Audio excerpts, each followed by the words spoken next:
Pangmalakas ang bituka boy, tingnan mo naman. Ayoko eh! At heto na naman nga pala tayo, siyempre, diba?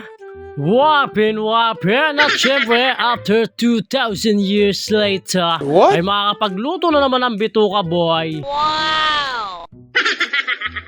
At dito nga pala guys, syempre ay minekos-mekos ko na nga pala yung aking lulutuing isaw. Yan, para maluto ko na syempre. Diba? Wapin! At heto na nga pala guys yung isaw noon na complete recads ko na. Yan, pakukuluan ko kasi yan. Diba? Wapin! At saka muna nga pala ako pumunta sa likod namin. Yan, para mang-harvest ng sili. At talaga nga namang napakaraming bunga nito guys. Nauunahan lang lagi ako ng mga lupin. Diba? Wapin! Kita nyo naman. Yan, maraming bunga yan guys. Hindi lang halata dahil kulay green pa. Napakuluan na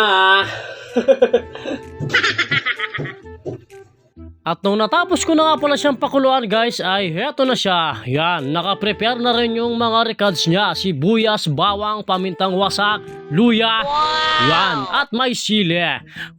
Diba? Wapin! Ayoko eh! Ang angas mo ah. Bituka. Tsaka mo aamuyin habang ginigisa. Heaven! At dito nga pala guys ay kasalukuyan ko ng minemekos-mekos. Syempre, yan, kitang-kita nyo naman. At saka ko na nga rin pala nilagyan ng toyo. Yan, parang yung bebe mo lang na araw-araw may toyo. Ibalik mo na yan sa nanay niya. Diba? Wapin! At dito nga pala guys ay napagtanto ko na talagang wala na, finish na. Napakabata ko pa pero wala na, kalbo na. Oh no!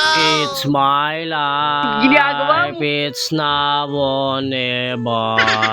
I am gonna live forever. At dito nga pala guys, no, medyo malapot na yung ating adobong isaw. Tsaka ko na nga pala siya nilagyan ng sili. Yan, meron siling green at siling orange para naman may konting sipa. At pagkatapos nga lang guys ng ilang minuto ay heto na siya. Yan, luto na. Wapin! Talaga nga naman palong-palo na naman to boy. Mapaparami na naman tayo ng kain nito. Diba? Wapin! At syempre pagkatapos noon, tsaka mo tikman.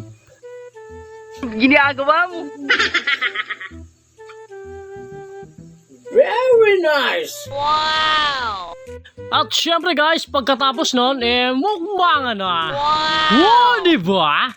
Wapin! Tingnan mo naman kung gaano kahaba. Hindi ko kasi pinagpuputol-putol yan. At syempre guys, hanggang dito na lang. Wapin!